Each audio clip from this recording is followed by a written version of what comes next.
Doncs molt bé, seguim amb aquesta sèrie de sessions dedicades a la complexitat. Llavors, com en la sessió anterior us explicava que en la meva vida anterior vaig ser físic, en la meva vida professional anterior vaig fer físic, en particular em vaig formar a Itàlia, és difícil d'amagar, donat el meu accent, i a Roma en particular, i en la Universitat de la Sapienza de Roma. Per cert, qui hagués arribat ara, em dic Miquel Catanzaro, soc un periodista especialitzat en ciència.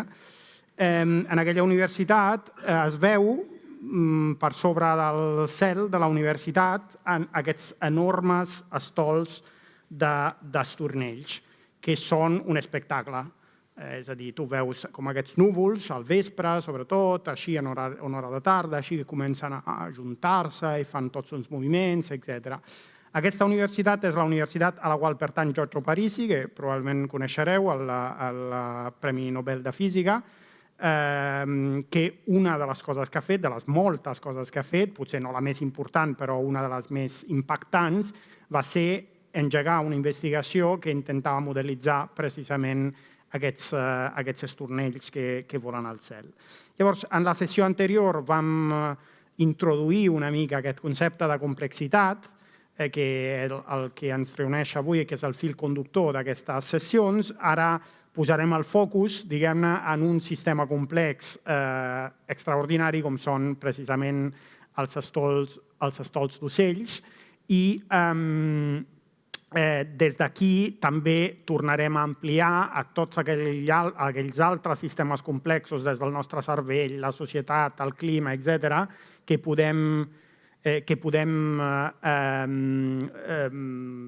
dels quals podem trobar unes similituds amb aquest sistema. Per parlar d'aquesta qüestió tenim dos ponents molt, molt interessants perquè ens podran aportar dos punts de vista complementaris. Xavi Bou, que és fotògraf i autor d'Ornithographies, que és l'obra d'art que veieu aquí a l'entrada, que heu vist aquí a l'entrada quan heu pujat. És una sèrie fotogràfica inspirada en la seva curiositat en els patrons del vol dels ocells.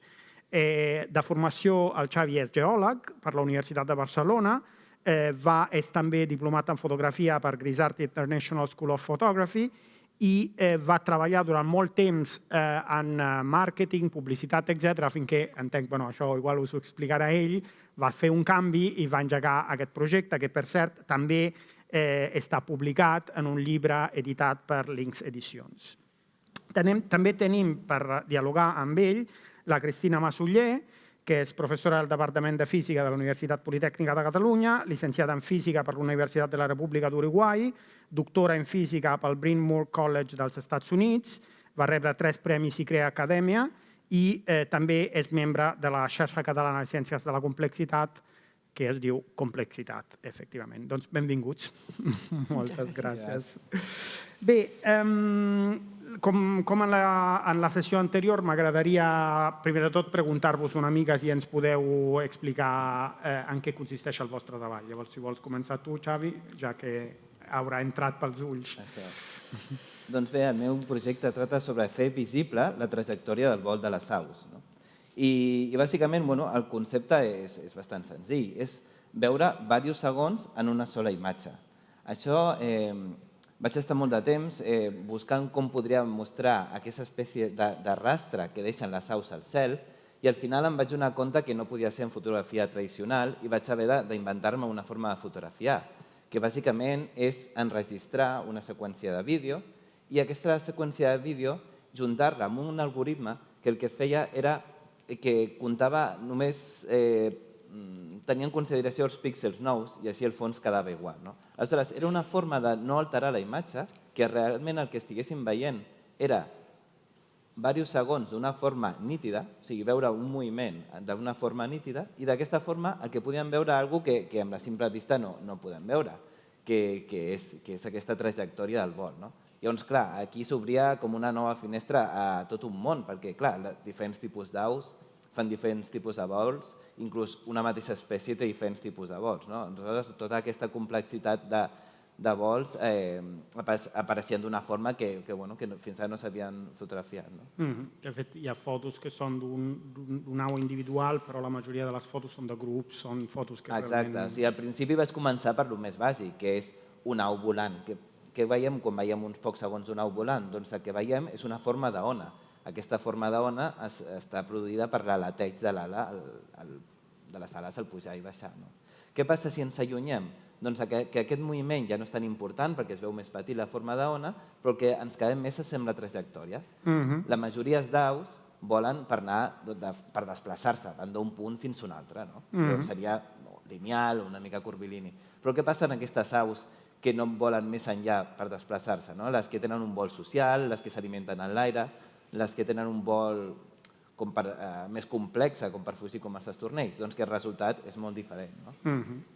Cristina, ¿ens pots explicar la teva recerca, en qué consiste? Sí. En primer lugar, quiero aclarar que voy a hablar en castellano, lo siento, porque bueno, yo vengo de Uruguay y no me siento muy fluente en hablar catalán, pero lo comprendo y bueno, me voy a expresar en un lenguaje que me resulta más fácil de hablar. Vale, pues mi línea de investigación nunca se centró en los pájaros, pero me fascinan realmente. Y me fascina todo lo que es el mundo de la complejidad. Y por supuesto el vuelo de los pájaros es un espectacular ejemplo de lo que es la organización de un sistema complejo. Pero básicamente yo llegué hasta aquí en un camino muy extraño porque empecé a trabajar con láseres, de los cuales en algún momento creo que quisiera mencionar alguna cosita. Y nada, y me di cuenta que la verdad que las cosas eran mucho más complejas de como yo las veía hace 30 años. Y de ahí he ido evolucionando hacia temas de sistemas complejos. Y bueno, yo creo que es muy difícil no sentirse fascinado por los sistemas complejos, porque siempre tienen esas reacciones raras. Uno espera que hagan una cosa y después resulta que hacen una bastante diferente. Y bueno, no son solo cosas interesantes desde el punto de vista de curiosidad, no, nos afectan a todos la vida diaria y nos van a afectar mucho en un futuro también. Sí, de fet, has estudiat làsers, però també has estudiat clima, és a dir, veiem també en el teu cas el que vam veure en la sessió anterior, que és un enfocament que s'aplica a àmbits molt diferents. Volia preguntar-te, Xavi, què et va portar a fixar-te en les aus? Quin interès hi trobes? Per què vas decidir dedicar-te amb molta intensitat a aquest tema? Bueno, com deies abans, dels meus orígens, més que al màrqueting, jo abans em dedicava a la fotografia, però jo no feia fotos. Jo sempre ajudava els fotògrafs, de moda, sobretot, i publicitat. Primer com a assistent, il·luminador, i després també amb la postproducció. O sigui, durant un temps em vaig dedicar a treballar amb les fotos dels altres i a fer que es vegin millor les fotos dels altres, no? Tot això. Però bueno, jo sempre tenia aquesta cosa de voler fer un projecte personal i al final que em vaig adonar que si a mi el que sempre m'havia agradat des de petit, des de la meva afició que sempre he tingut per la natura, era això, doncs per què no dedicar-me a la fotografia amb el tema que fos la natura. Però, clar, no havia arribat tan fàcilment a aquesta conclusió perquè per mi la natura era un tipus de foto més descriptiva, més quasi com anar a intentar fer una foto el més tècnica i el més nítida i d'un animal a prop possible. I per mi era molt important, la recerca és molt important i la innovació és molt important.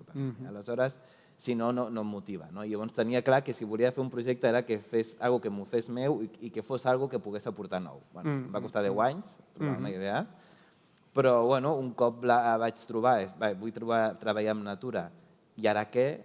Aquí això ja no va ser tan difícil, però en el punt que vaig trobar, doncs, ostres, què podia mostrar d'un nou punt de vista? Perquè normalment la natura el que mostra és la fisionomia, la forma, l'aspecte, la bellesa física. Però clar, jo volia mostrar una bellesa d'un moviment.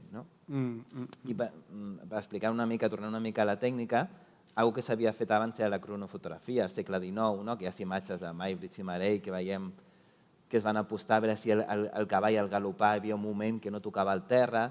Allà et permetrien fer visible el que era invisible, amb aquesta nova eina que era la fotografia. Però en el meu cas també jo feia moltes fotos per segon, però a mi no m'interessava mostrar la morfologia del vol, de la posició de l'au del vol, la seqüència de com aquesta au es mou, sinó jo que volia mostrar un vol.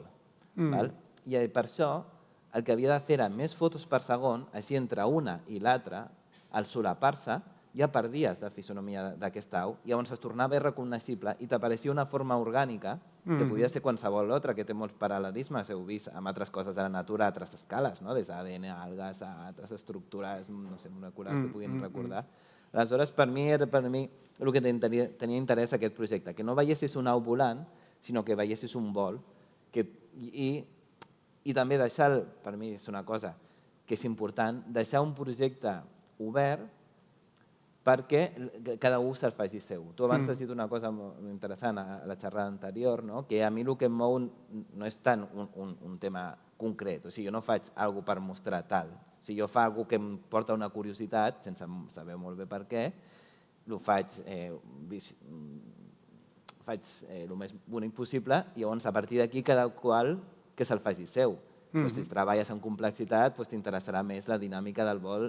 Si treballes potser ets més un bagatge més poètic, doncs potser et quedaràs amb un tema més... O si ets un tema més tècnic, t'interessarà quina càmera faig servir. Llavors jo crec que l'interès una mica de l'art és deixar-ho obert perquè cada un s'ho faci seu. Sí, igualment, en aquest procés que has fet de la foto tradicional, que és posar l'objectiu en l'ocell individual, l'au individual, la seva anatomia, la descripció detallada, a fer un procés de zoom out i mirar el fenomen, primer al vol i després als vols, em connecta molt amb la primera pregunta que hi va haver en la sessió anterior, que era precisament sobre això. Però com casem el fet de posar el zoom, de saber tota la informació detallada sobre cada ocell individual, amb el fet de voler entendre el conjunt del sistema. I, de fet, això, és a dir, que em sembla que ressona moltíssim amb aquesta filosofia dels sistemes complexos. Precisament volia preguntar-te això, és a dir, des del punt de vista ara més científic, quin interès té un sistema com el sistema d'un estol d'estornells o d'altres ocells? Bueno, es fascinante tratar de entender cómo hacen para moverse juntos sin un líder, ¿no?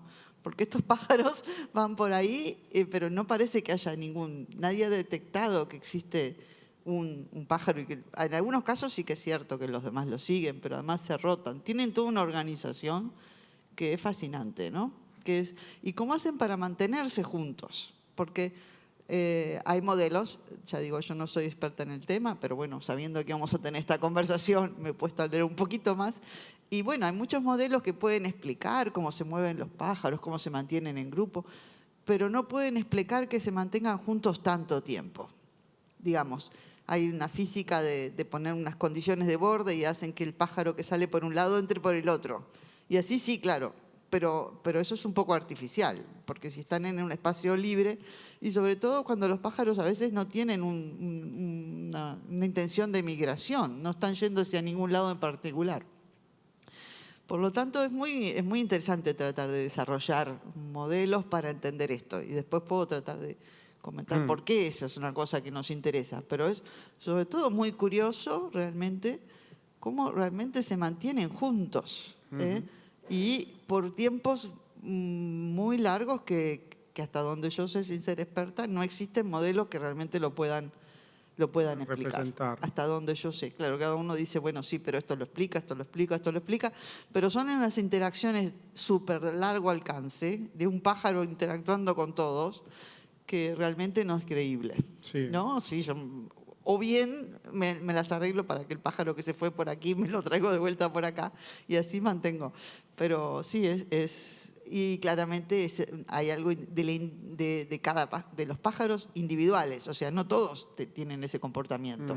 Evidentemente es la dinámica individual del pájaro, el cerebro, obviamente, ¿no? El cerebro tiene particulares características, y sería fascinante averiguar cuáles son, por las cuales ellos pueden hacer eso, que no todos los pájaros pueden, y lo pueden hacer por un tiempo realmente largo. Claro, de fet, en el que has descrit hi ha alguns dels ingredients que hem après que formen part dels sistemes complexos, és a dir, són molts individus, interactuen, és a dir, allí hi ha alguna cola o alguna connexió que fa que estiguin junts, hi ha emergència, no? Hi ha un comportament col·lectiu Global, sí. que no cada ocell individualment no té, potser fins i tot hi ha transicions de fase. Bueno, qui ha estat a la xerrada anterior ha escoltat, diguem-ne, no, aquests conceptes. Però abans deies, bueno, ja us explicaré per què és interessant. Explica'ns-ho ara, si vols, diguem-ne. Yo siempre pongo este ejemplo de la física básica. Ya escuché que lo dijeron antes del GPS y la teoría de la general de la relatividad. Pero yo tal vez quiero ir a otro ejemplo, que es el tema de los láseres, porque yo me crié, digamos, en el área de los láseres. Y cuando el láser se inventó hace como 60 años, era una solución buscando por un problema. O sea, era la solución para un problema que no existía. Porque ¿para quién podía querer unos rayos de luz en coherente, en fase? ¿Para qué podía servir eso? Nadie sabía. Pero bueno, al día de hoy sería imposible nuestra vida sin los láseres. Y solo por ponerles 2 ejemplos, tenemos que la fibra óptica, y gracias a la fibra óptica tenemos el Internet, el Netflix, todo, bueno, toda la fibra óptica, todo eso se conecta por luz láser. O sea que si no hay Internet, si no hay láser, no solo el láser, sí, precisamos la fibra óptica también, pero... Y al principio, bueno, pues uno decía, ¿para qué podía servir este láser? Y después el tema de los celulares, los móviles. Al principio nadie podía pensar que estaríamos tan dependientes. Pues para fabricar el móvil que tiene en el bolsillo, pues hay muchísimos láseres distintos que se utilizan para hacer la batería, para hacer... De modo que cuando recién se patentó el láser era una patente teórica, era una patente que a nadie le importaba, que en un desarrollo de la física, mirá qué interesante, la física cuántica, porque todo esto también viene de Einstein, que Einstein predijo que, bueno, en fin, que se podía emitir luz coherente. Y al día de hoy, la verdad que ya no quiero ni hablar de todas las aplicaciones biomédicas, de sensores y todo lo demás. Solo quería comentar 2 ejemplos. Por lo tanto, volviendo al tema, si nosotros pudiéramos entender cómo hacen para organizarse de esa manera, qué principios fundamentales los gobiernan, cuáles son las características de los individuos para poder hacer eso, porque ya sabemos que todos los pájaros no lo pueden hacer, pues podríamos aprender cosas muy interesantes, pienso yo. Espero yo, tengo la esperanza. Y claro, podríamos tratar de coordinar nuestros esfuerzos en una forma coordinada, hasta sin líder, tal vez ni siquiera precisemos algún líder, quién sabe. ¿Cómo hacen los pájaros para organizarse? Entonces yo creo que esas son cosas que nos resultarían muy interesantes poder aprender y tal vez tratar de extrapolar, no ya robots que se muevan todos por ahí, sino tratar de entender realmente cuáles son los principios de cooperación y ver si es posible aplicarlos. cooperar un poco más, no? Que bien no vendria. Exacte. Llavors, abans d'entrar en això, en quins patrons podem veure, reconèixer, etc., cadascú des de la seva expertesa, volia preguntar-vos una mica el com, diguem-ne, no? De tot això. Llavors, Xavi, tu ens has explicat una mica, ens pots detallar una mica més com treballes? És a dir, et plantes en un lloc amb una càmera super immòbil perquè puguis fer... O com... Clar, exacte, perquè el moviment perquè el moviment no surti alterat, el que necessito és ficar... no es pot moure la càmera, per això em limita molt el camp trípode, però clar, molts cops moltes colònies d'aus marines que només es poden veure des del mar, doncs no es puc enregistrar perquè el resultat final sortiria mogut. O sigui, el meu procés és saber amb quina espècie treballo. Normalment al principi, no sé, anava al Delta de l'Ebre i a veure què em trobava. Però amb els anys, ja fa 8 anys des de l'inici del projecte, m'he anat especialitzant en aquests moviments més complexes que he trobat a la natura, sobretot els falciots, perquè és una au que potser ja sabeu que passa el 90% del temps volant, dorm volant, excepte el moment de cria sempre està en el cel. Per tant com s'alimenta com les relacions socials ho fa volant. Per tant, el tipus de vol és molt imprevisible i dona un tipus d'imatge que no té res a veure amb la resta. I l'altre són els estornells, que ara en parlarem més, i l'altre és no tant per la complexitat, sinó per lo imprevisible que són la família dels corps, perquè s'ha demostrat que són de les poques espècies animals que juguen. Per tant, els vols acrobàtics que fan al cel no es pot comparar amb un vol de desplaçament. Llavors, és com els 3 grups que ara estic treballant, a part de coses més concretes, però sí per resumir-ho. Sí. Són superintel·ligents, no? Sí, i clar, fan unes acrobàcies que és un tipus de forma que que altres aus no poden fer. I l'any passat uns investigadors van haver de parar un experiment amb corbs perquè el corb havia descobert, un dels corbs de l'experiment havia descobert el truco de l'experiment. No van poder, això és real, és a dir, va sortir en premsa i tal, era tan llest que havia descobert com sortir-se, diguem-ne, de la dinàmica de l'experiment. Perfecte. I llavors, és a dir, són imatges 2D, diguem-ne. És a dir, tu tens una càmera i col·lectes la... El que passa que igual que amb aquests vídeos faig una imatge, també com és format vídeo puc aplicar-la en format animat. O sigui que tinc curts animats... També imatges amb el temps. Vale. I des de la ciència, com es mesura, com es prenen dades sobre un sistema sí, com es muy aquest? difícil. Requiere una técnica que, claro, requiere seguir el pájaro en 3 dimensiones, requiere, pues no sé, es una cosa muy, muy complicada, ¿no? O sea, yo creo que hay grupos en Italia y hay grupos en Estados Unidos, por lo menos que yo estoy familiarizada, que sí que han desarrollado métodos para poder seguir en el espacio. Clar, és a dir, que ells sí que segueixen en 3D, és a dir, no registren només com una... Sí, a Roma, per exemple, no registran només com si fos un quadre, diguem, sinó també estan registrant la tercera dimensió. Esa es la cuestión. El tema es que todos estos movimientos requieren muchísimos pájaros. Entonces, el asunto de seguir en 3D a cada uno de ellos, pues se vuelve muy difícil, creo yo, ¿no? Creo que yo. Y claro, si no hay suficientes pájaros, este tipo de fenómeno no es muy fácil de observar o no se observa, ¿verdad? Entonces, la verdad, es muy difícil tener datos reales valiosos, ¿verdad? Porque la verdad hay que entender las limitaciones de lo que se puede y lo que no se puede hacer. Claro. Pero sin duda, si pudiéramos seguir cada uno de los pájaros sería ideal. Lo que pasa es que por eso es que hacemos modelos. Por eso hacemos modelos y tratamos de, en los modelos, lo más simple posible, pero sin simplificar demasiado, entender a ver cómo podrían surgir este tipo de movimientos y disfrutarlos cuando los podemos ver, ¿no? Pero sí. I tu t'has plantejat fer un seguiment en 3D? Sí. De fet, porto anys intentant veure com podia fer el model 3D, per exemple, per extrapolar en una escultura, no? Seria l'ideal meu. I és veritat que veient com a l'ICES, em sembla que es diu de Roma, no? L'institut, com treballen, i és molt interessant perquè col·loquen 3 càmeres i amb aquestes 3 càmeres intenten extrapolar on està l'au, però clar, hi ha el tema de les ocultacions. Què passa quan un passa per davant de l'altre i suma com un? És molt complicat i això jo vaig estar treballant aquest any passat perquè vaig fer una residència artística a distància amb una universitat de Brussel·les que treballa en la física del vol. I és un equip que es diu Revealing Flight. I doncs va ser curiós com a residència estar en contacte amb científics, i a més online, i a més científics purament físics, perquè al principi és, que bé, tindré una pila d'eines xules per practicar, a veure què tenen, si tenen túnels de vent, si tenen làsers... No tenien res, tot purament científic, un xasco. Però bueno, no passa res, perquè vaig dir, a veure, què podem fer amb ells? I va ser xulo aquest exercici, vam estar 2 anys així, amb Zooms i tal, i vam veure, és que ells tenien un model que imitava la turbulència que generava l'au al volar, superbonic. I llavors vaig pensar, podem fer això, podem, amb els vídeos que jo tinc de les aus, intentar connectar aquesta turbulència. Però clar, per això necessitàvem detectar l'au.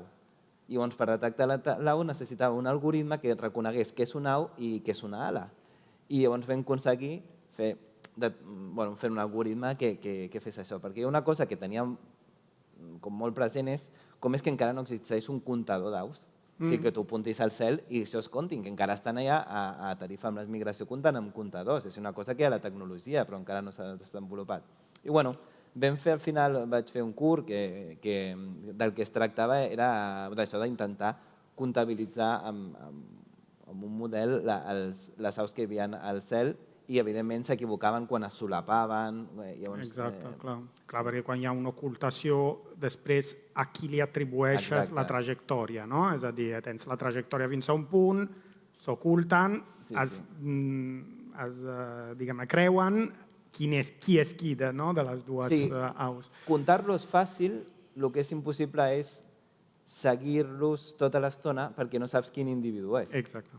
Aleshores, jo crec que això és el complicat que Que has de fer un anàlisi, suposo, estadístic, diguem-ne, Sí. és a dir, fa un anàlisi.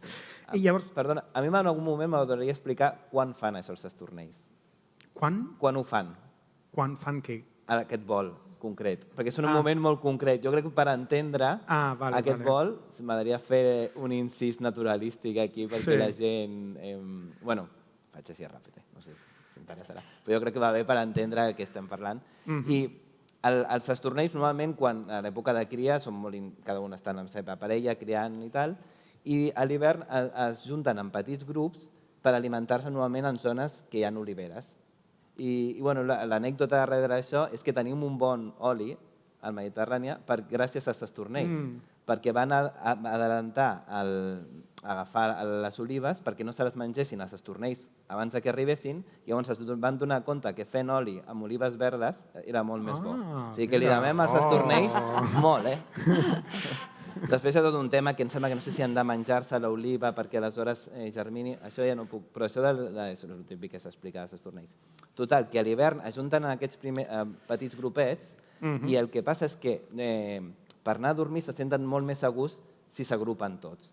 Aleshores, just a la posta de sol es van agrupant en aquests grups i just abans d'anar a dormir, jo no sé per què, que és per mi el màgic, decideixen fer aquests núvols. Si us fixeu, mai es veuen al migdia, aquests núvols. Les imatges sempre és quan està el sol a punt de pondre o quan ja s'ha post. Sí. Aleshores, si Confirmo. Sí, no? A Roma era és com un rellotge, Sí.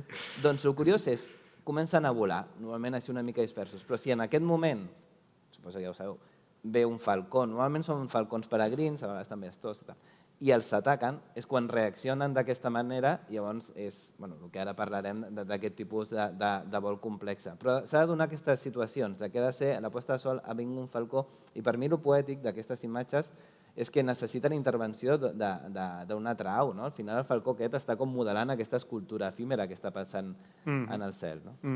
Molt interessant. Precisament ara volia anar a veure què sabem, diguem-ne, sobre aquests sistemes. Si amb l'enfocament, cadascú des del seu enfocament, és a dir, des de la teva observació com a artista i des del coneixement de la ciència, si s'ha pogut extrapolar alguna regla o algun principi, o almenys, diguem-ne, ho podem connectar amb idees generals dels sistemes complexos. És a dir, ja estem veient que és un problema peliagudo, diguem-ne, que no és que és fàcil treure regles clares. És a dir, veiem clarament que hi ha un ordre, perquè és obvi que hi ha un ordre i que allò deu respondre a alguna regla, però ens costa, diguem-ne, després identificar-les. Llavors, qualsevol dels dos que vulgui comentar, si en hores d'observació o des del que es veu en les publicacions científiques s'ha pogut veure algun principi, diguem-ne.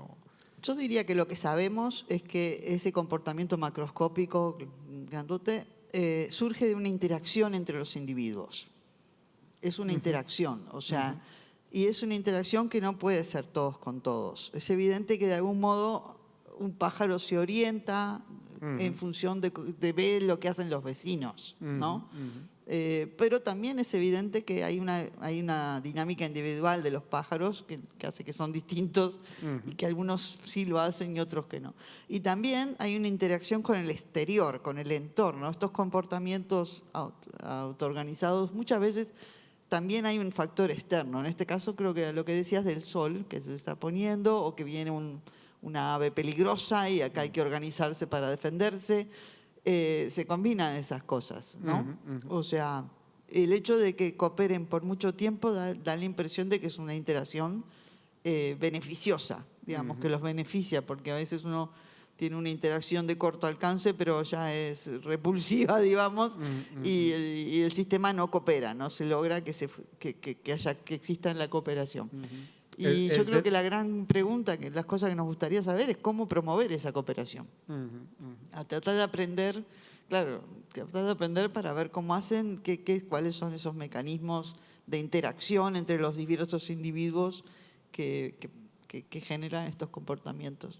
Sí, que és una mica el que et deia ell, no? És a dir, què és que encén aquest comportament col·lectiu, que per cert em porta a una idea que no hem tingut temps d'explorar en la xerrada anterior, que és l'idea d'autoorganització no? Que és una idea important en els sistemes complexos. Sí. És a dir, aquí no hi ha un líder, l'ocell líder, que diu ara tots a fer l'estol i tots cap allà i tots cap aquí.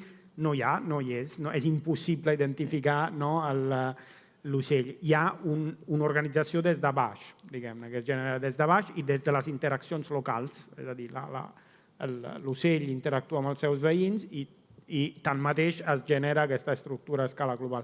Que entenc que això de l'autoorganització és una cosa que també veus en els altres sistemes complexos que estudies. Por supuesto. Ahora lo vamos a hablar, pero lo más importante, necesitamos datos y por eso es tan importante tener fotografías, tener videos, tener toda para poder entender estos fenómenos se necesita, por supuesto, gente, potencia computacional para poder trabajar con todos estos datos, pero antes que nada hay que tener los datos, porque si no, claro, no hay mucho material en Exacte. el que basar. I diguem-ne, en l'àmbit dels sistemes complexos se t'acut algun que tingui així que pugui ser semblant, diguem-ne, no sé si en els làsers li veus una analogia amb els ocells o en el clima o en algunes coses. Sí. En ese sentido, es cierto que hay muchos fenómenos de sistemas complejos que necesitamos una especie de modelo tratable para tratar de estudiarlos. Un ejemplo que quería poner son los eventos extremos. En particular, existen unas olas en el océano, no sé si alguien oyó hablar, son muy peligrosas porque son olas que vienen gigantescas, que a veces afectan barcos. Salen las noticias que se viene una de estas rock waves o freak waves y es una especie de pared de agua vertical, 20 metros. No se sabe de dónde vienen, no se pueden predecir. Son un riesgo muy importante, no solo para el transporte marítimo, pero para las plataformas petroleras, los vientos, las wind farms. En fin.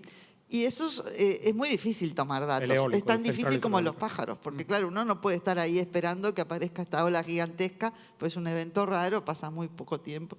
Hay pocos datos. Entonces, se estudian fenómenos similares en modelos que podemos entender y controlar en el laboratorio.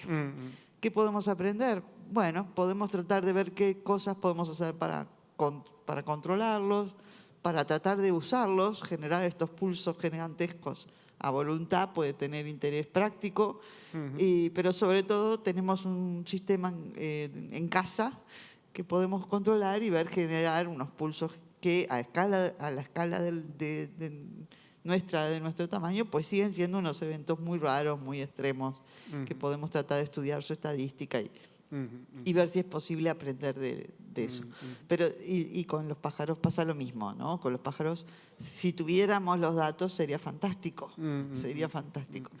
Pero mientras tanto, bueno, uno trata de hacer algunos modelos y ver qué interacciones podemos poner, qué dinámica del pájaro podemos, que podemos hacer para lograr algo que se parezca un poco a lo que vemos en la realidad. Per exemple, el fem interactuar amb 6 veïns o amb 12 o amb més distància, és a dir, què veuen, no? Que veuen, en base a qui decideixen anar cap aquí o cap allà, no? Són coses d'aquest tipus. Son cosas que es muy difícil de realmente... Vale. Es que el proceso empieza, el tema es que es muy difícil que no se separen. ¿Por qué no se van a separar?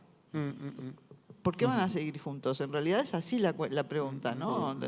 ¿Qué motivo tienen para seguir juntos? Por eso la teoría que se, de un momento más aceptada, ¿no? Es que siguen estas 3 reglas, ¿no? Muy básicas, que es lo que antes, como la charla antes, que decían que ponían como 3 parámetros, que son no alejarse del compañero, no chocarse e ir a la misma dirección que los compañeros, ¿no?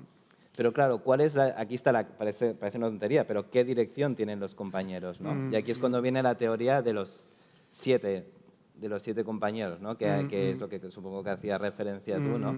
Que siempre están atentos de los 7 que tiene alrededor y si uno de ellos cambia de dirección, pues el resto cambian de dirección, ¿no? Según esto es la teoria hasta ahora más acertada, ¿no? I tu, en la teva feina d'hores d'observar-los, et quadra, diguem-ne? És a dir, aquesta teoria t'encaixa amb el que has observat tu o has observat algun altre patró que et crida l'atenció o que voldries posar a l'agenda de la recerca, no sé. Bueno, ja n'has dit uns quants. Bueno, sí, a nivell d'observació, si algú, quan veiem un núvol d'estornells, el que veiem és com una elasticitat, com si fos si algo ya, que, como decías antes, que ¿por qué no se disipan? En cambio, los peces sí que pasa. O sea, muchas veces hace la analogía con los cardúmenes de peces, Sí, pero cuando pasan, muchos como que explotan. por supuesto. Y sí que se vuelven a reagrupar, pero no tienen esta... ¿Cómo no decir? Coerción. Cohesión, como si estuvieran tan pegados, ¿no? Como si fuera una goma, como un elástico, como si todos estuvieran juntados con muelles entre ellos. Y esto yo creo que es por el tema de tener muy presente de no alejarse de los demás, porque no entran en pánico y uno se aleja, ¿no? No. És a dir, que la imatge típica dels peixos petits que després es converteixen en tauró, que fan la forma del tauró, és el que fan ells, no? D'alguna forma. De fet, jo tinc enregistrat de l'any passat un grup molt gran perseguint el falcó. Però això és com... A mi m'ha explotat cap a això, perquè... Vale, jo entenc, vale, sí, ve el falcó, tu t'apartes, és com el joc del telèfon, no? Li dius al següent que ve un falcó, que ve un falcó, que ve un falcó, ho fan molt bé perquè el joc del telèfon amb poca gent ja es deforma la informació, en aquest cas ho fan molt bé perquè no es deforma la informació, però en quin moment decideixes anem a per ell? Així que ha de tirar un, o tots tenen l'instint de perseguir-lo, o què és l'instint d'apropar-se o d'allunyar-se, en quin moment el persegueixen, no? O sigui que... És a dir, aquí una altra vegada hi deu haver alguna transició de fase, no? És a dir, alguna transició d'un estat de fugim tots a un estat de ataquem, ¿no? Sí, sí, sí. Que esto tú decías que tenemos que aprender, ¿no? Igual esta es una cosa que tenemos que aprender a juntarnos y perseguir al halcón. Es muy interesante tratar de averiguar cómo se comunican entre ellos. Si es solo mirar hacia dónde van o si hay algo más. Si hay algo más en la comunicación que nosotros se nos escapa, digamos. Y en ese sentido podemos hablar de colonias de hormigas y otra cantidad de las abejas que hacen ondas espirales para defenderse. ¿Cómo se comunican entre ellos? O sea, ¿existe algún tipo de telepatía, por decirlo de alguna manera? Realmente es muy curioso porque se precisa... No, yo creo que con 7 vecinos no alcanza, por lo que yo he leído últimamente. Sí que se forma, pero no se mantiene por mucho tiempo. Se separan. Es muy difícil mantenerlos juntos. Jo heu introduït així altres exemples, no? Tu has fet la comparativa amb els peixos, tu les formigues. Volia preguntar això, és a dir, què tenen de semblant aquestes tols d'ocells amb altres sistemes que trobem en la naturalesa i què tenen de diferent? No sé si... Tu crec que em deies que ara t'estàs interessant també per alguna... No sé si es pot dir, per alguna altra... Sí, pels insectes, sí. Els jo insectes. ho dic, encara no ho ensenyo, però sí. Sí, no, de fet també la Universitat de Roma està estudiant també el vol dels insectes, que no és exactament igual, és com més concèntric, més espiral, suposo que funciona d'una altra forma, i el que em va fer molta gràcia també és que estan estudiant un tipus de falciot, el falciot de Beovox, no sé com es diu, que és un falciot que migra de Canadà a Mèxic i que dorm en forats d'arbres morts o buits, no? El que passa que quan baixen per Portland, baixen tots molt junts i a aquella zona ja no hi ha arbres vells i tots van a dormir a una mateixa xemeneia. Sí, 100.000 individus en una mateixa xemeneia, però la cosa és com entren. Ho heu de veure els vídeos de YouTube, de veritat. És com una pel·li de Harry Potter. Comencen van tots junts i de sobte, i aquí està el misteri, decideixen fer com un petit tornado, fan 2 o 3 voltes i de sobte fan així. Entren tots junts, com així, i tots van a dormir dins d'aquesta xemeneia d'una escola que, clar, ja està ara superprotegida. I el curiós és que, clar, al voltant són americans, han fet un show, tots estan allà fent el pícnic, tots allà... No, és molt xulo, de veritat. Llavors, bueno, tenia una expo a Portland i que envia les dates per poder coincidir i poder-ho anar a gravar en un any i pico. O sigui, a veure si ho puc veure en directe i... Perquè pot ser... Llavors, clar, això no té res a veure, no hi ha aquesta elasticitat, però sí que en un moment decideixen volar concèntricament i anar, no? Vale. I llavors tu sí que veus una diferència, per exemple, amb els peixos, els veus menys elàstics, no? Sí, el peix és típic, tu vas nedant i es parteixes i si descuides un diu, soy pobre, aquell s'ha perdut. No sé, no s'ha passat, no sé. La comunicación entre ellos es distinta, Sí, ¿verdad? ¿no? Sí, sin duda. En el caso de los Ese es el gran insectos- misterio de cómo se comunican, cómo coordinan sus actividades. Yo tú preguntabas por un ejemplo. Sí. Y a mí el que me fascina, y me ha fascinado hace muchísimos años ya, es cómo se comunican las neuronas. ¿Y a qué voy? Voy a que hoy en día los sistemas de inteligencia artificial, aprendizaje autonómico, lo que se llama el deep learning, funcionan maravillosamente y pueden ganarle al mejor jugador de ajedrez o de Go, ya lo sabemos eso. Lo que no tal vez tengamos muy presente es la energía que eso requiere. ¿Por qué digo esto? Porque estos sistemas son unas máquinas gigantescas que consumen mucha potencia, son superordenadores. El consumo energético del superordenador es muy alto. En cambio, la persona que está jugando al Go o al ajedrez tiene un consumo de 5 watts.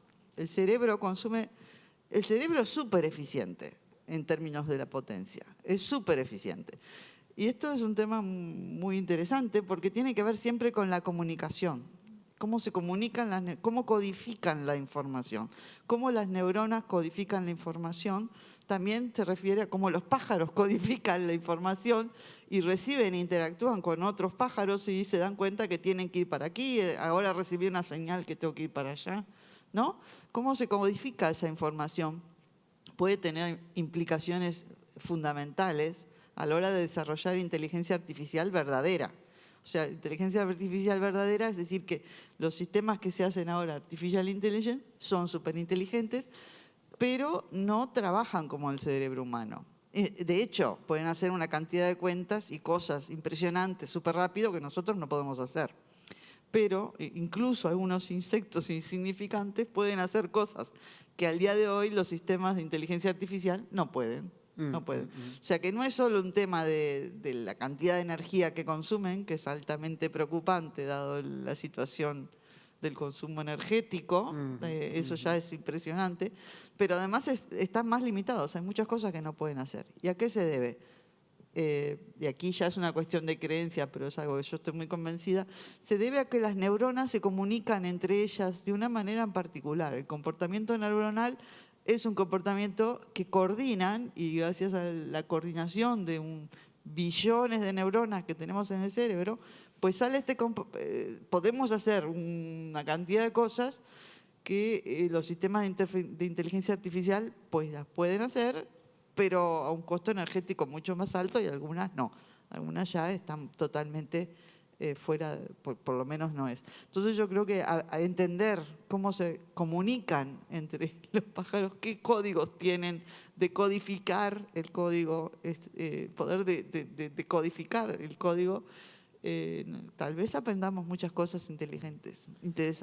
Qué interesante. No me había planteado este tema de energía. Es que ahora yo solo quiero hablar de inteligencia artificial. No ahora, pero en general en mi vida ya mis amigos me huyen porque yo estoy absolutamente fascinado, obsesionado con esto. ¿Qué iba a decir?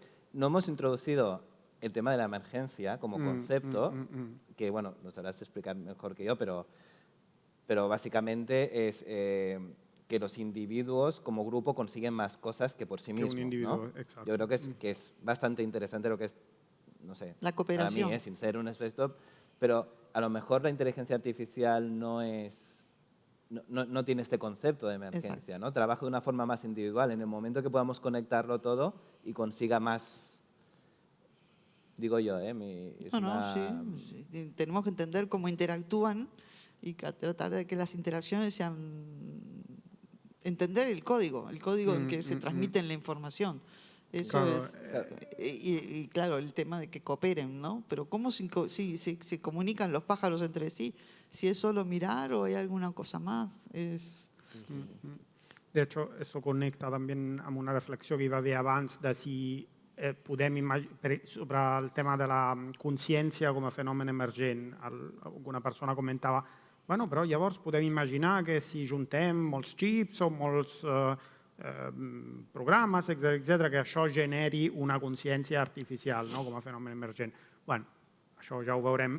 Igualment, la cosa interessant, jo crec que estàs apuntant, és que aquí hi ha un valor que va més enllà de la curiositat, diguem-ne, que ja la curiositat té un enorme valor, és a dir, d'això podem aprendre coses que després es poden aplicar en algoritmes i en un munt d'altres coses. Llavors, en aquest punt, volia connectar-me amb aquesta anècdota que explicaves de la gent que es posa fent el pícnic mirant els ocells, no?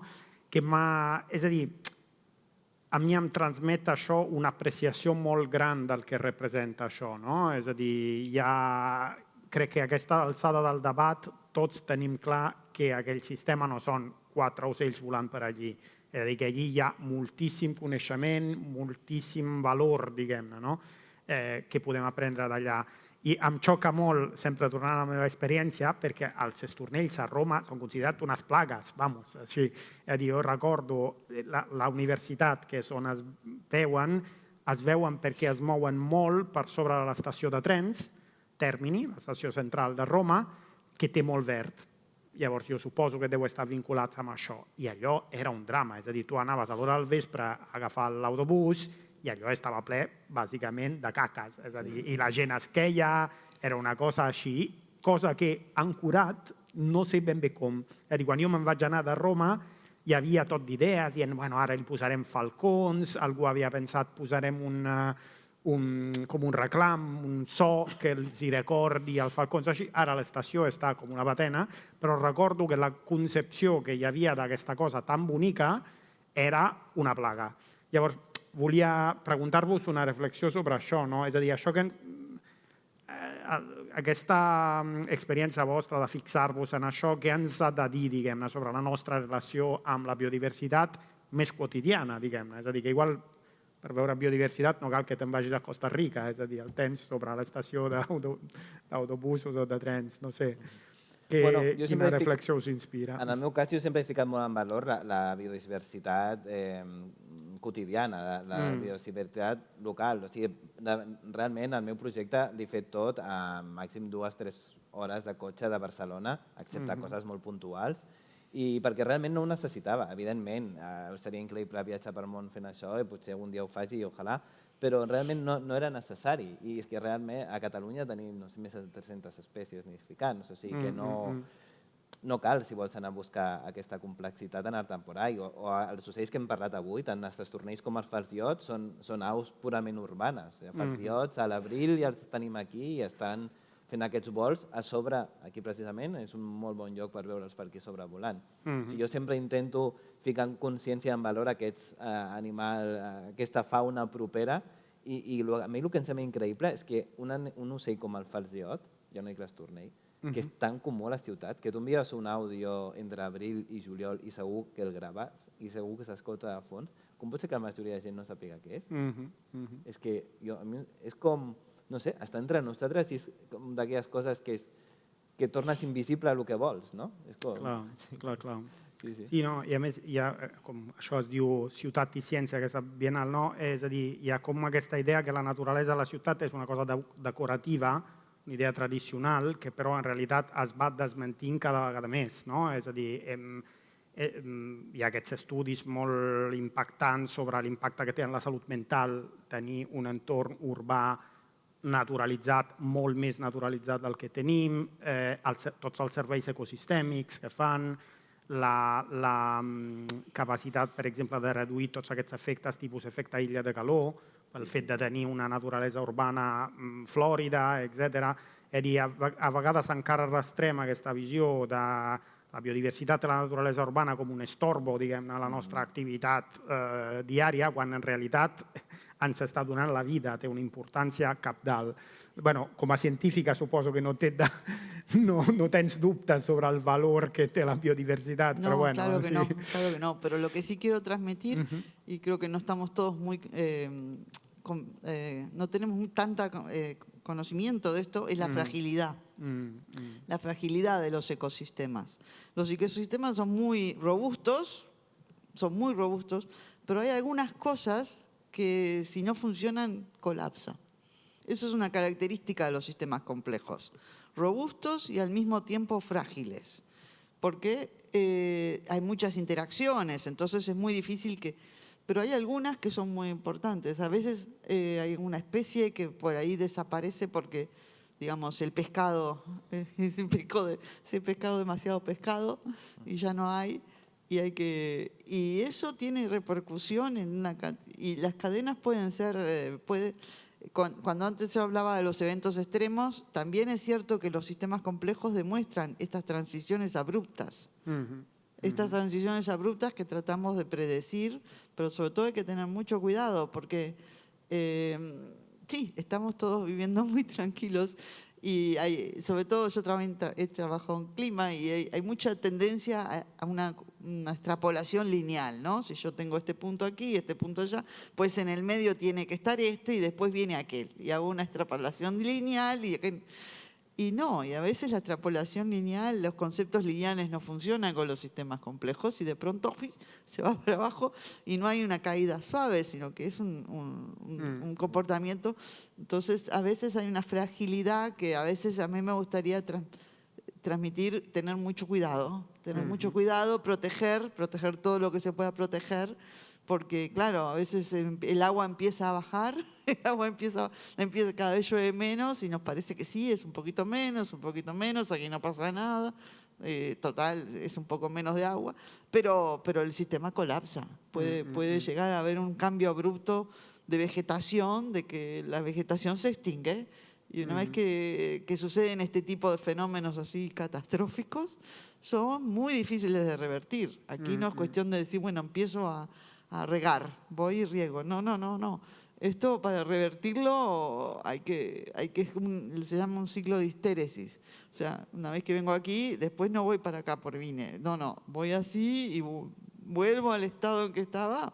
Con muchísimo más con esfuerzo. Muchísimo esfuerzo, ¿no? A mí me gusta poner un ejemplo en sus sistemas sociales porque hace unos años hubo un problema en Chile. Chile es, no sé si oyeron hablar, pero Chile es un país muy próspero de Sudamérica, pero que hay mucha desigualdad. Entonces, en cierto momento, se aumentó el precio del metro de Santiago. Es muy poco. Aumentó el precio de Santiago del metro, no era un aumento significativo. Pero ahí la gente se puso muy mal, se enojaron mucho, manifestaciones y muchos destrozos en el centro de Santiago. Y esto se extrapoló a otras ciudades de Chile. Chile despertó. Y claro, el gobierno se asustó y dijo, bueno, vamos a poner el precio como estaba o lo bajamos un poco más, lo ponemos todo. Pero eso no hizo que la gente se fuera contenta para su casa, ¿no? No, mantuvieron ahí el estado de agitación. No, son procesos que son irreversibles, se llama. Yo no lo puedo revertir. Claro. Si hago un pequeño cambio que parece ser insignificante, pues puede ser insignificante o no. Y bueno, en los sistemas lineales uno puede extrapolar y pensar que sí, que puedo predecir lo que va a suceder, pero en los sistemas complejos son complejos y a veces puede haber, en general no pasa nada, es muy robusto, pero hay algunas cosas que pueden ser complicadas. Bueno, hay un ejemplo, perdona, sí. de esto más o menos reciente, que una de las aves más abundantes de Estados Unidos era la paloma mensajera, que tenía vuelos, como que hablamos de estorninos, casi de millones, y se extinguieron en pocos años. Y aún no se sabe muy bien. Sí que hay estudios de por qué, qué pasó, cómo podía una población caer tan de golpe, pero es exactamente lo que dices tú.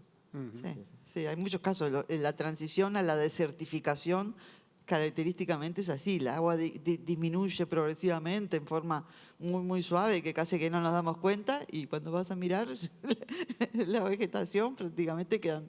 y se puede estudiar, o sea, ahí hay datos de imágenes satelitales. Por suerte la vegetación es en 2 dimensiones, o sea que se pueden sacar imágenes. Es un problema un poquito más simple en cuanto a conseguir datos, porque hoy en día tenemos muchos satélites que supervisan todo el tema del Amazonas. Bueno, ni hablemos, ¿no? Cómo cortaron árboles ahí y cómo los efectos que estamos teniendo. Que sí, que muchos se pueden especular con bastante sentido común, que vienen por el lado de una deforestación. Ese, por ejemplo, es un ejemplo típico de esto de empujar un sistema cada vez más, y luego hay fenómenos emergentes como, por ejemplo, el hecho de no absorber carbono, sino llegar a emitir carbono. Es una cosa impresionante, digamos, que tú tengas Amazonas revirtiendo colectivamente como fenómeno emergente su capacidad de ser un pulmón. Y, bueno, y además me alegro porque has introducido aquest concepte d'histèresis, que és una de les coses que no havíem parlat en la xerrada anterior, que és una altra de les coses interessants dels sistemes complexos. No? És a dir, aquest exemple de Xile em sembla fantàstic. No? De fet, els gestos que està fent ella són la gràfica típica d'una transició. No? És a dir, que tu passes d'un estat de pau de pau o de pau aparente. De aparente, claro, digamos, bueno, un determinat estat de la societat i amb un petit canvi d'un paràmetre, pum, passes en un altre estat. I llavors, quan vols tornar enrere, no va pel mateix camí, va per un altre camí. Aquests són fenòmens molt típics dels sistemes complexos. Bueno, obriria el torn de preguntes i com sempre, a mi me'n queden més, però qui vulgui comentar, preguntar, curiositats... Arribarà un micro, un segon. Ara, un segon de paciència i endavant. Aixequeu les mans, qui vulgui preguntar, així jo puc anar assignant torns.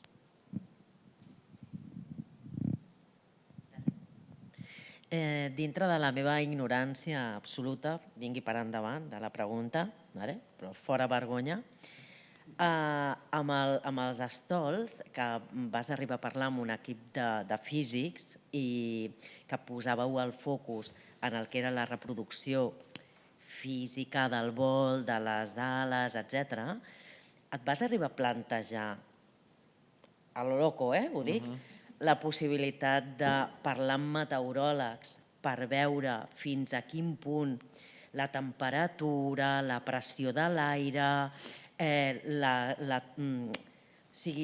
les corrents directament que puguin haver-hi, fins a quin punt els aspectes més això, més meteorològics pura i dura, puguin com empènyer, com impulsar en segons quins moments del vol o saps? Com crear la tendència o la intuïció de que se'n vagin més cap amunt o més cap a baix, perquè com si veiessin un ball entre ells, però també amb l'atmosfera, no?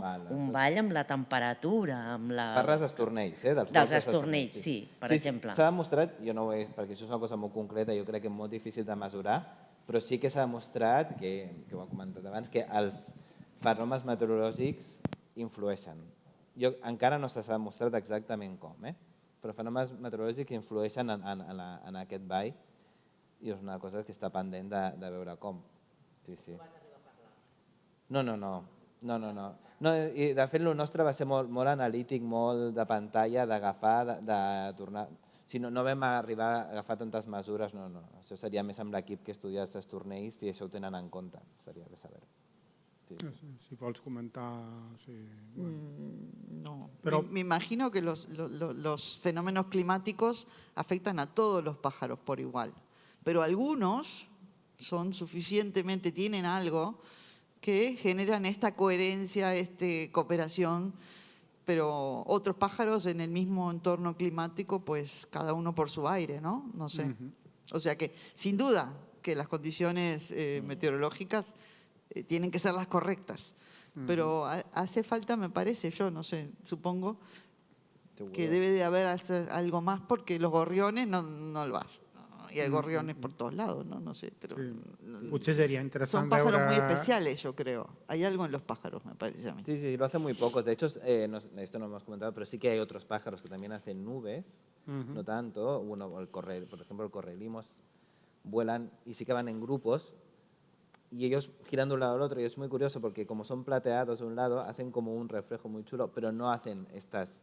No los atacan y no hacen este baile así tan complejo. Y los periquitos, por ejemplo, también lo hacen. En Australia hay vídeos de nubes, pero claro, no llegan a esta complejidad.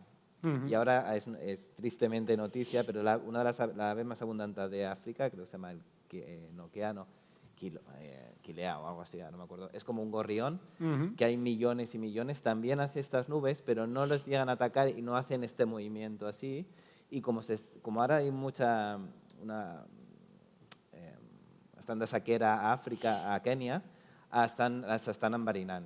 Però a part estan enverinant per matar milions, però a part amb un producte tòxic pels humans, també. O sigui, un desastre d'aquests que no aprendrem mai. Déu-n'hi-do, Déu-n'hi-do. Una pregunta allá. Dos. David. Hola, buenas tardes. Me ha interesado mucho todo lo que habéis expuesto. Yo solo quería comentar un tema que para mí me parece importante porque yo soy un amante de los pájaros y qué es lo que es diferente de una bandada de otros pájaros que son incapaces de hacerlo. Que la inteligencia de los pájaros es tan variable que, por ejemplo, un loro o un pájaro superior, y el estornino también es de un nivel superior, han llegado a decir que la inteligencia de estos pájaros cuervos, sobre todo los córvidos, puede ser similar a la de un simio. Entonces, imaginemos estos estorninos con una inteligencia muy alta que están no solamente es un conjunto de pájaros que solamente miran al lado, no, es que tenemos que verlos como unos seres individuales muy inteligentes que están años luz de los mamíferos porque vienen de los dinosaurios. Quiero decir que todavía tienen muchísimo más una evolución muchísimo más compleja que la nuestra y se ha entendido y se ha estudiado y ahora mismo se está viendo, se está poniendo el foco en las aves que son capaces de distinguir nuestras caras, de hablar entre ellos, de si viene una persona que no les gusta, avisarse entre ellos o un depredador, que son capaces de guiarse por las migraciones y todo. Nos parece una tontería, pero es una cosa súper compleja.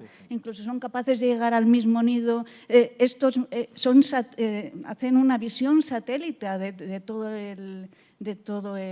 Bueno, lo que quería decir es, en general, ya paro de explicar esto porque soy muy entusiasta, es que la inteligencia individual es una inteligencia individual de muchos puesta colectivamente. Yo creo que me ha faltado que explicaseis que realmente cada uno de ellos individualmente tiene una inteligencia muy grande. Es como una pequeña neurona, otra neurona, otra neurona, y es como un cerebro muy grande. Y solamente quería...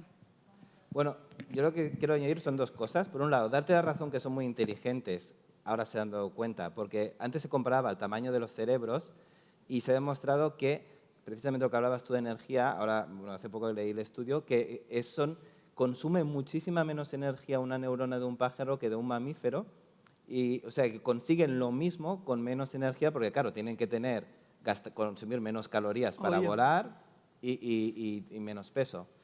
Y por otro lado, lo que dice, si necesitan ser muy inteligentes para hacer este vuelo, no. Precisamente la gracia de este vuelo es que siguen normas muy sencillas. De hecho, un movimiento así de complejo también se da en los músculos del corazón, por ejemplo, o las neuronas. Las neuronas no son inteligentes de por sí. Exacto. O sea, yo creo que este tipo de vuelo, pisando tu terreno, perdona, estoy hablando como un científico casi, no es debido a la inteligencia individual.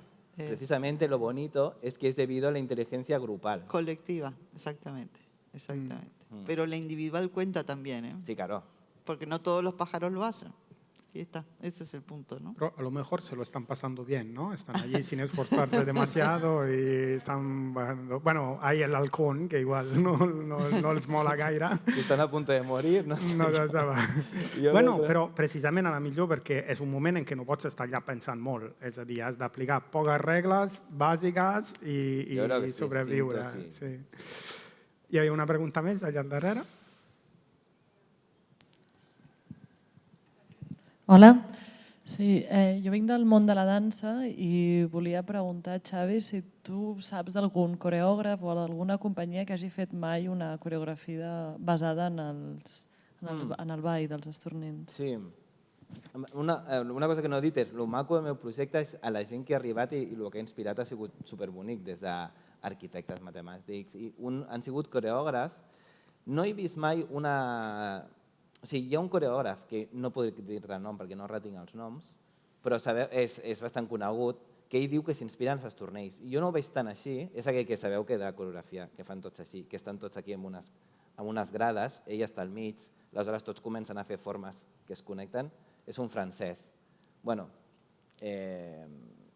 volíem fer una col·laboració amb ell per fer una coreografia, seria xulo, però jo tampoc veig, jo ho veig més com una sincronització, no tant com un fenomen de que cada...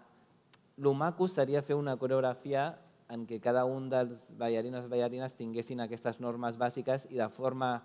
no hi hagués un director, o sigui, de forma autònoma prenguessin les decisions i a veure què surt. El que passa que, clar, seria un espai bidimensional, algú hauria de fer Falcó. No, seria... Sí, no, és un projecte que tinc en ment fa temps que sí, seria xulo fer i tant. Però clar, també s'hauria de ser molta gent. Mira, si algú ens vol financiar un projecte, podem aquí fer una col·laboració. Sense Falcó és el que a mi em passa que em frustra molt, que vaig a un lloc, com ara vaig anar a Amposta, hi ha 50.000, sí, van d'un costat a l'altre, però van molt més dispersos. És com una boira, va i ve, però no és aquesta compactació, no és fins veure aquesta bola negra elàstica, no. Veus més bé com una boira. Pero esa bola se mantiene junta. Cuando igualmente. atacan. Sí, si no, están más dispersos. Yo creo que es otro comportamiento totalmente diferente. Okay. Sí. Que es lo que a mí me gusta fotografiar, que muchas veces me dan ganas de llevarme el el- halcón de casa. Hola. Eso podría, a ver. Tentador. Una pregunta més allà? Hola. Ok.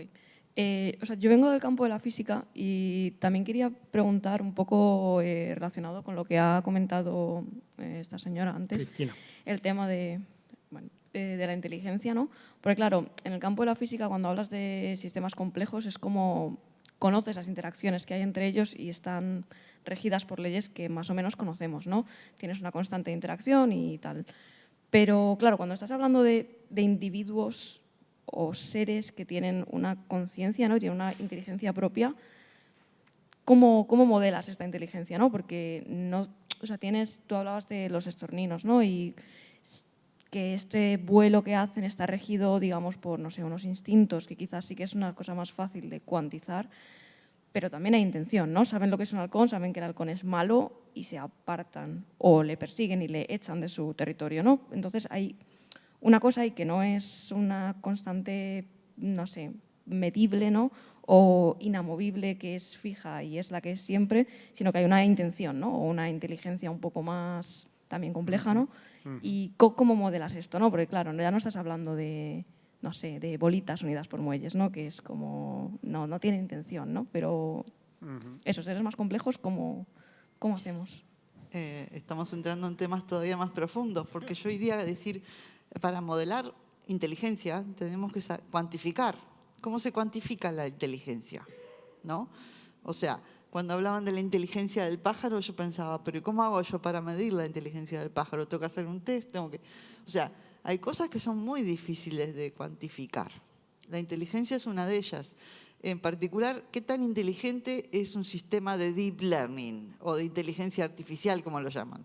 Si pasa un test de inteligencia como el que se hace el IQ, ¿cuál es el IQ de un sistema de inteligencia artificial? O sea que el tema de la inteligencia es muy difícil de cuantificar. Es muy difícil cuando no sabemos cómo medir, cómo cuantificar. Es muy difícil de modelar, ¿no? Por eso a mí me da la impresión de que estamos también pensando en una inteligencia colectiva, que es una inteligencia de un tipo diferente. Cuando hablabas son comportamientos distintos. Yo creo que hay muchos tipos de inteligencia y en realidad el concepto de inteligencia hay que pensarlo mucho para tratar de modelarlo y entenderlo. A mí más me interesa porque tal vez lo puedo hacer más fácilmente, tratar de entender cómo se comunican entre ellos. Si yo logro entender cómo se comunican entre ellos, puedo entender cómo coordinan todas esas señales, cómo se coordinan entre ellos. Yo, por ejemplo, me interesa saber cómo, pensemos, por ejemplo, en un coro. o en un conjunto de personas que tocan instrumentos, ¿no? Ahí sale todo Pero tenemos un director de orquesta, ¿no? Que manda de algún modo las señales, la gente lo obedece, sabemos quién. Cuando hay un líder, cuando hablaban de la danza, hay un guión, sabemos más o menos, hay alguien externo que nos está diciendo y ya nos explicó qué había que hacer y ahí nos coordinamos. Pero ¿cómo hacemos cuando no tenemos un líder? Las neuronas se comunican entre ellas en forma súper eficiente. Realmente es increíble y lo que pueden hacer incluso animales con muy pocas neuronas. No se precisa una enorme cantidad tampoco para que puedan reproducirse, para que puedan encontrar comida. Son cosas que a mí me parece que no podemos decir que un pequeño insecto, no me sale ahora la palabra, pero bueno, es inteligente, no lo sé cómo se llama para así definirlo, pero sabemos que puede encontrar comida y puede reproducirse. Y son cosas que es muy... Y comunicarse, obviamente, con otros individuos y salir corriendo o buscar. El concepto de inteligencia, todavía que estamos muy lejos, me parece, de poder cuantificarlo y poder entonces ver si los pájaros son inteligentes o entre ellos desarrollan una interacción y se comunican de manera tal de que en su conjunto cooperan. Claro, porque si nosotros pudiéramos hacer algo así, imagínense lo que podría ser los autos que se guían solos, ¿no? Claro. Imagínate lo que podría ser si tuviéramos la posibilidad realmente de coordinar el tráfico de manera eficiente, ¿verdad? Comunicándonos entre los distintos coches. Pero evidentemente tiene que haber ciertas reglas para que si las pudiéramos entender sería fabuloso.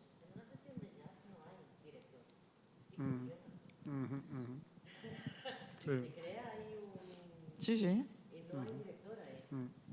Sí, quizás un concepto que te podría ser útil es este concepto que salió en la sesión precedente de sistemas complejos adaptativos, ¿no? Es decir, cuando tú tienes, que la explicó precisamente una ponente, cuando tú tienes tu átomo, digamos, si tú tienes un trozo de materia, son átomos, allí hay un comportamiento emergente, pero digamos, el comportamiento del átomo individual es previsible, es difícil, digamos, de modelizarlo, pero es un comportamiento eterno, siempre es el mismo, digamos, ¿ok? Cuando el átomo es una persona, es más, claro, la persona tiene libre albedrío, puede reaccionar, el sistema en su conjunto puede reaccionar. Entonces, en la sesión anterior se evocó este concepto de sistema complejo adaptativo.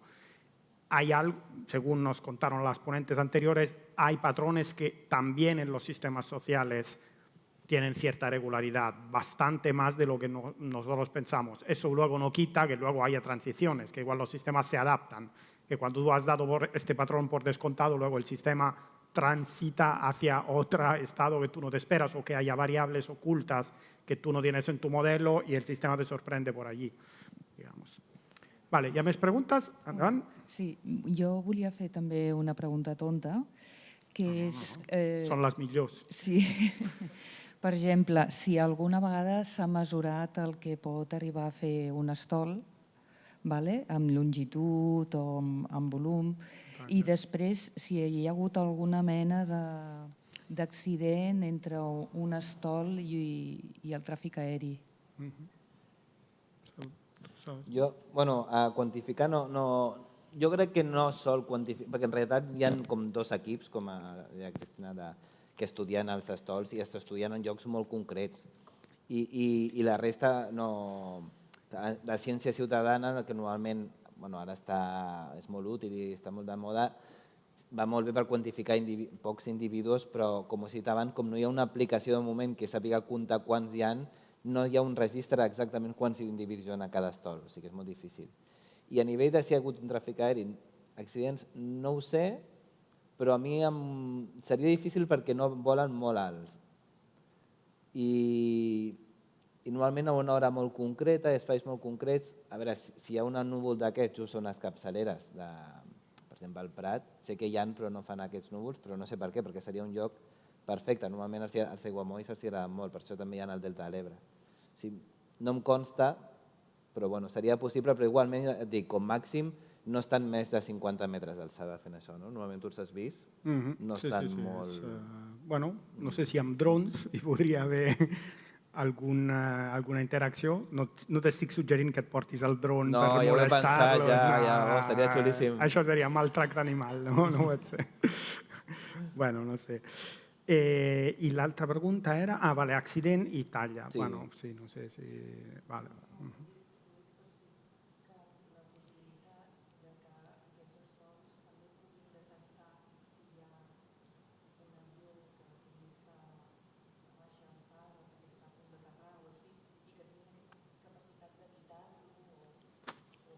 No sé. Potser l'evitaríem, però no crec. Quan està molt a sobre, no crec. O sigui, reaccionen a coses que estan molt a prop. Els pobres de l'aeroport aquí deuen estar acostumadíssims. Si els hi deixen quedar-se. Bueno, llavors, més preguntes cap allà.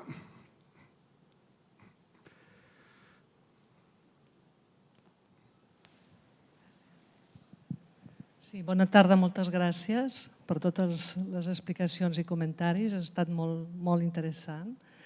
Volia, just abans de l'última pregunta, hem parlat aquí d'intel·ligència col·lectiva i a mi m'ha vingut al cap una obra molt maca de l'Oliver Sacks, aquest gran científic, que ha titulat una de les seves recopilacions El riu de la consciència.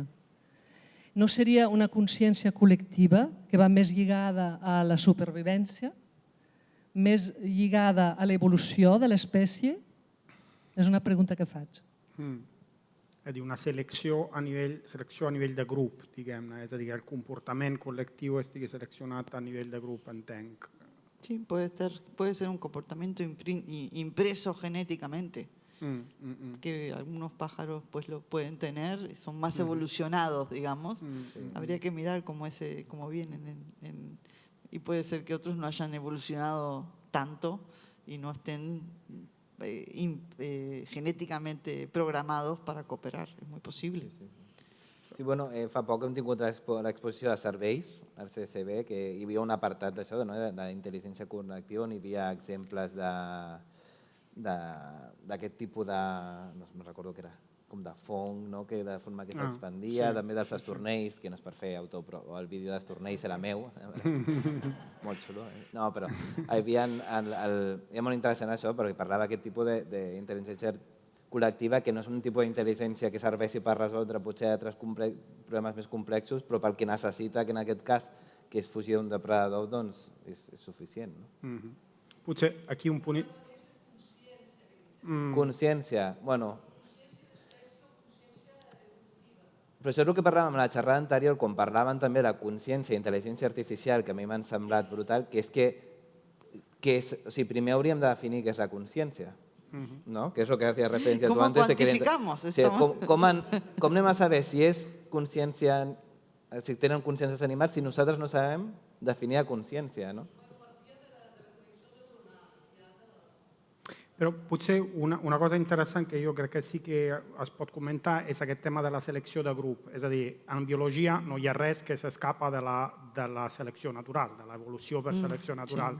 I aquesta actua no només sobre els individus, sinó també sobre els grups. És a dir, aquest seria un comportament que evidentment deu tenir algun avantatge evolutiu, perquè en la naturalesa o té efecte zero o té un avantatge, perquè si no seria seleccionat, que però no actua en l'individu, sinó actua en el grup. És a dir, que no estem parlant de consciència, però sí estem parlant d'un comportament que té un sentit evolutiu, diguem-ne, a nivell col·lectiu, no a nivell individual, perquè a nivell individual l'ocell no té aquest comportament, és un comportament per definició col·lectiva.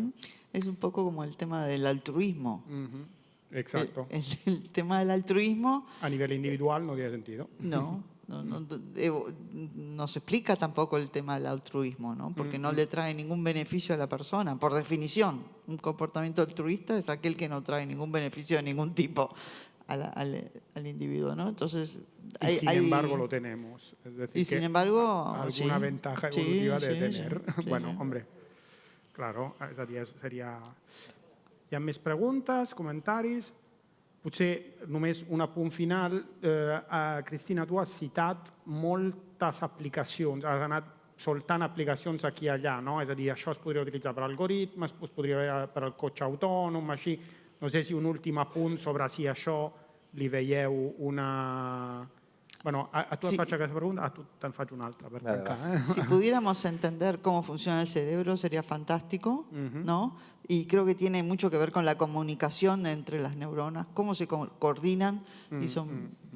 Si realmente progresamos por entender los detalles del cerebro, o hay que tratar de usar otra técnica. Pero, claro, si pudiéramos entender el código de comunicación, y es el código de comunicación entre los pájaros, y todos esos códigos nos pueden ayudar a desarrollar sistemas que cooperen, que podría ser en el tráfico, como podría ser un sistema de inteligencia artificial que realmente sea mucho más eficiente que los actuales porque bueno, tenemos problemas. La meva pregunta per tu era això, és a dir, si com a humans hem d'aprendre en alguna cosa del que tu veus en com es porten els ocells, diguem-ne així, si hi ha una lliçó que tu creus... Sí, hauríem de reaccionar com els estornells. Sí, o no sé, o que t'inspira, o no sé, si hi ha alguna cosa que... Això ja sortint del meu àmbit, perquè el meu àmbit, com he dit al principi, precisament és mostrar les coses i que cada un... Jo ara, com a espectador, em fico a la pell de l'espectador. Jo no sé si seria un bon sistema com a societat que reaccionéssim així, perquè seríem la societat del pànic. I seríem molt preses, que és una mica el que passa a les xarxes, no? Amb les fake news o amb els bulos, que com tots reaccionaríem diríem, uau, un vídeo, no? Tal. I llavors ho compartim. Al final estem fent això. Jo crec que la reacció és molt semblant. En rebem alguna cosa que pot ser agressiu o que és morbós o el que sigui i ho transmitim ràpidament. Llavors jo crec que és una mica com es comporten les xarxes amb lo bo i lo dolent. Si algú necessita ajuda, l'ajuda aquesta en seguida arriba a tot arreu, però a vegades passa més amb les coses que ens fan por que amb les que són altruistes, perquè el que ens fa por sí que ens porta un benefici, que és no morir. Les coses que és per ajudar els altres, que com acabes de dir, aleshores jo crec que seria un sistema que estaríem a la mercè dels depredadors i seríem un pànic constant. No sé si... Potser millor l'escenari que ens unim i anem contra el falcó. Si no dic de tenir un cap bondadós i protector, però no sé quina és la solució, si microgrups o alguna cosa més. Vale, molt bé. Doncs moltíssimes gràcies. Li agraïm al Xavi Bou i a la Cristina Massuller la seva participació i també als organitzadors d'aquestes sessions fantàstiques. Gràcies a vosaltres. A vosaltres. Gràcies per venir.